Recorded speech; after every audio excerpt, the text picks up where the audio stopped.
Kia ora koutou, I am the Casual Kiwi, and today I'm bringing you my time lock deck profile.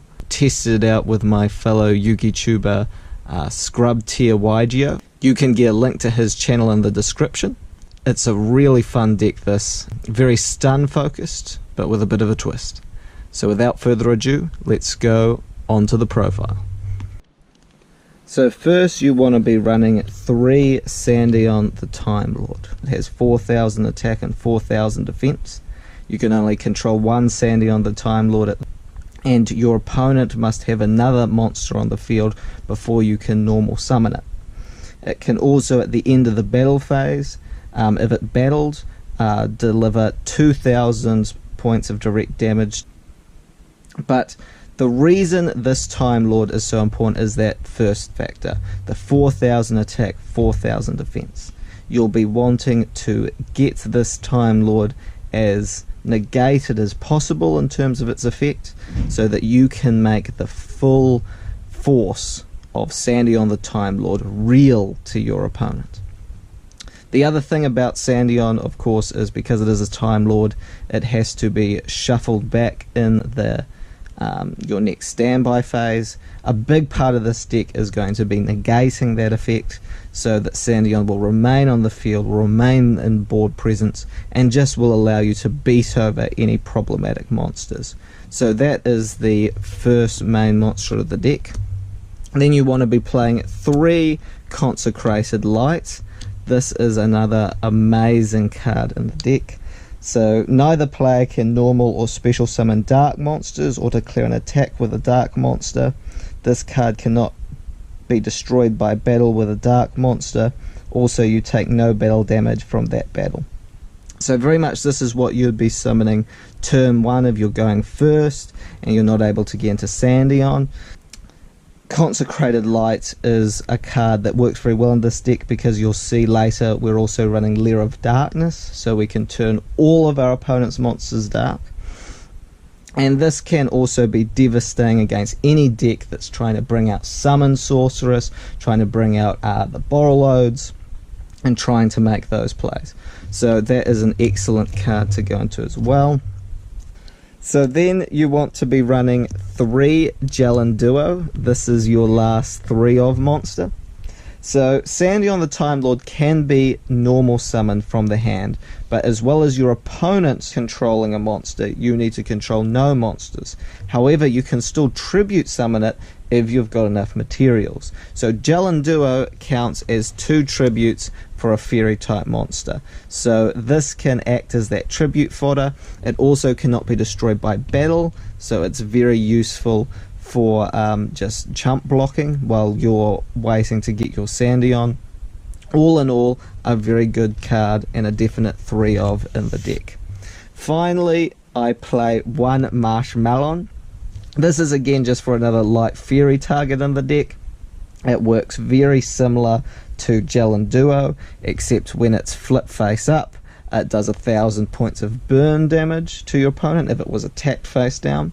Also, it cannot be destroyed by battle, but it does not count as 2 tributes for a fairy type monster. So this is why it's only a 1 of in the deck. And then I also run the 1 Lava Golem. Again, this is just to whittle down your opponent's board presence, and potentially with the floodgates we play, lock them into a fiend type monster, and only having this Lava Golem on board, which with its 3,000 attack isn't enough to punch over your Sandaion, and would be blocked from attacking anyway by your Jellin Duos or your Marshmallow. Also, if you have not negated all the effects on the field, then your opponent will be taking the 1,000 burn damage in each of their standby phases. So that's it for the monster lineup, a small monster lineup today, and on to the spells. So first we run 3 Lair of Darkness. This is fantastic in the deck because it turns all of your opponent's monsters dark, it turns all of your monsters dark, and like a lot of things with this time lock deck, you want to be affecting your cards as well as your opponent's cards. So this has a neat little interaction where with Shadow Imprisoning Mirror, it turns into a pseudo skill drain. You can also tutor this out on your opponent's turn using Metaverse, which we'll also be running in this deck. I'm not going to do a proper side deck for this because, again, this is something that I've very much come up with, and you know, there's a whole bunch of different ways you could run this. But another option you might want to take in is one zombie world, or perhaps side in zombie world instead of Lair of Darkness, because you can lock your opponent to only one card where there can only be one, and it's also fantastic against the Thunder Dragon matchup. So that's a definite 3 of in the deck. Next definite 3 of is 3 Forbidden Chalice. So again, this is to use both on your opponent's monster, or you can use it on Sandaion to stop him bouncing back to the deck in the standby phase. And because this is a quick play spell, if you draw a Forbidden Chalice and you have Sandaion on the field, then you can chain this to Sandaion in the standby phase to prevent him going back to the deck that turn. Now, to keep this going, and because you have a small monster lineup, you do want to have a lot of draw power. So we're going to be running 3 Pot of Duality and 3 Card of Demise, just like we did with the Counter Fairy deck profile.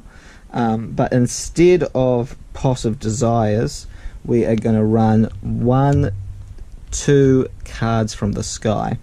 Now, it's important to note with cards from the sky, you cannot special summon or conduct your battle phase when you activate this card. So that first effect about special summoning doesn't matter at all with this deck. You'll never be special summoning.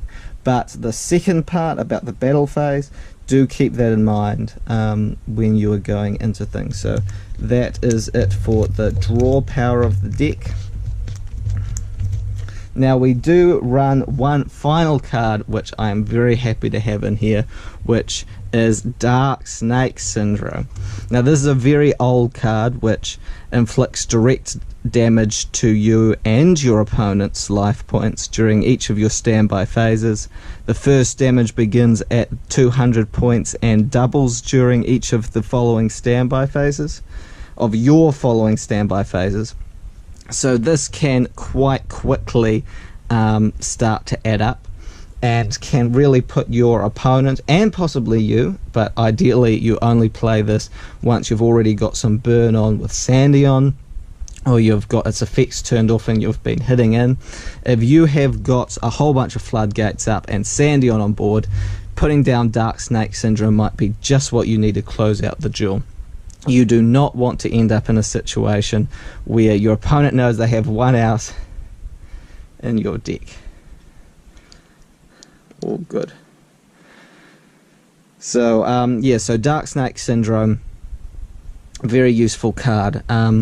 But this was also part of what inspired me to make this deck profile, because Dark Snake Syndrome is one of my first ever Yu-Gi-Oh cards that I was actually able to win a match with. I played this all the way back in, I think it was like 2008 or 2009. I basically didn't know how to deck build at the time. I was a very, very casual Kiwi, very young, and I just had a pile of cards. But I got in a situation where I had a big Neosphen Aquamador on the field with that 3000 defense, and Dark Snake Syndrome up, and he just couldn't get over it, and I was able to just whittle down his life points. It was a very great moment, and I'm so glad that I finally have a deck that I'm able to use. Finally have a deck that I'm able to use this in, because it's just been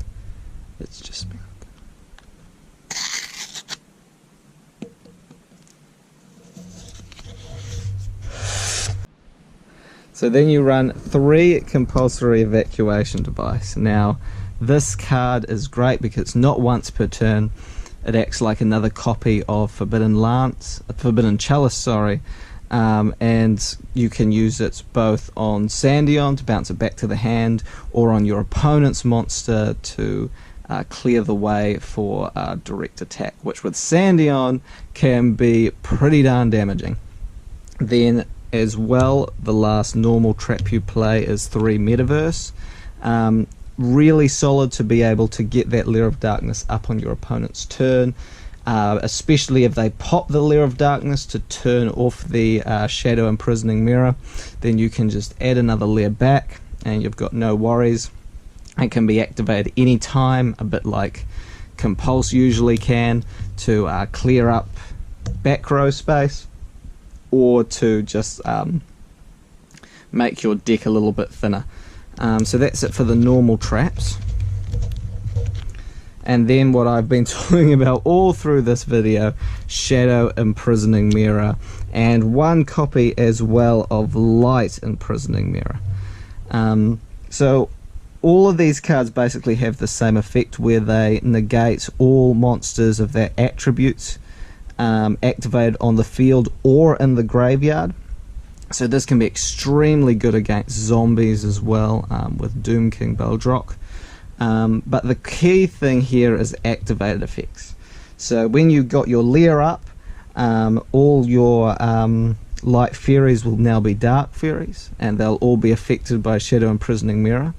But what this will mean for Sandaion in particular is that his effect to shuffle back to the deck won't be able to activate, but all of his continuous effects will remain in force. So he'll be able to utilize all of those abilities that he had to protect himself from destruction from battle or card effects, and also all of your other fairies' abilities to protect themselves from battle, as those are continuous effects. Those will all still be active. So though for the most case this seems like a worse version of Skill Drain, is actually very effective, because all of your fairies are very much unaffected for the most part where it counts. Then I also run 2 Rivalry of Warlords, 1 There Can Only Be One, and then 1 Skill Drain as well. So Rivalry of Warlords prevents there being more than one type of monster on the field, and There Can Only Be One means that your opponent can only control one monster of any particular type. So most decks can't take advantage of what happens when Rivalry and There Can Be Only One are both on the field, because essentially it locks both players into controlling only one monster. But that is huge when your monster is Sandaion the Time Lord with his 4000 attack and defense. Skill Drain as well turns off all of the effects on the field, which is very useful, particularly when it comes to turning off all of Sandaion's effects, so that he can hit home with his full 4k damage. And this card as well just completely shuts your opponent down and can be extremely powerful. It's very much limited to 1 for a reason. But if you can get Rivalry, There Can Be Only One, and Skill Drain up on the field, then you are basically winning that game. Because even if they can slowly pick these out, which is highly dubious if you manage to get all 3 up in the first place, it can be very difficult for them to play while even one of these is up on the field. So these are insanely useful in this deck, and when you get to that point it very much becomes a true time lock. So that's it for your trap lineup. We're not going to be doing a side deck today, because I think there is so much potential to try different tech options with this deck. But we are going to take a quick peek into the extra deck, where I am running 1 Gagaga Cowboy, Gem Knight Pearl, a normal XYZ monster with 2600 attack, which basically is just a beat stick that you can turn 2 Jellin Duos into, or if you get 3 Jellin Duos to stick on the field, then you can go all the way and you can go into Gaga Geo the Risen, potentially out a lot of the monsters that are run in standard decks. So that's it for the extra deck. So this is Sandaion Control, aka Time Lord Stun, aka Time Lock. This is very much just a fun deck that I've put together to try and see how it all comes together when you do focus on Sandaion. But I think the stun version has so much potential to be just devastating, especially with the meta today, with what's going on with a lot of dark decks running wild. So I hope you've really enjoyed the profile. Ngā mihi for now, and good night.